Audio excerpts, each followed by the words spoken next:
দেখো এটা হচ্ছে তোমার 4000 স্কোয়ার ফিটের ঘর। এইখানে হচ্ছে একটা ছোট রুম আর এইখানে হচ্ছে একটা বাথরুম। কেন?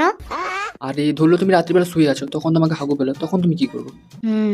তারপরে এইখানে একটা বড় রুম আর এই দুকোণে দুটা বাথরুম। দুটো কেন? আরে এটা তো বড় রুম, দুজন থাকবে নি তাই। এটা হচ্ছে একটা বড় রুম, মানে যেখানে টিভি টিভি দেখা হবে। আর এই তিন কোণে তিনটা বাথরুম। তা বলে তিনটা বাথরুম? আরে ইয়ার ধরলো তিনজন টিভি দেখে রে, ধরলো তিনজনকেই জোর হাগু পেলো, তখন তাতে কি করবে? তোমার ঘরে কে দিবে? তখন তোমাকেই পরিষ্কার করতে হবে, তাই তিনটা বাথরুম। ও ঠিক আছে ঠিক আছে। দিন এখানে হবে তোমার সিঁড়ি ঘর। এইখানেও একটা বাথরুম করে দাও। আরে যদি সিঁড়ি উঠতে উঠতে কাউকে হাগু পায়, সে তো ছাদে এগিয়ে দেবে, তখন সে বৃষ্টি ধুয়ে হয়ে যাবে। ও ঠিক তাই তো।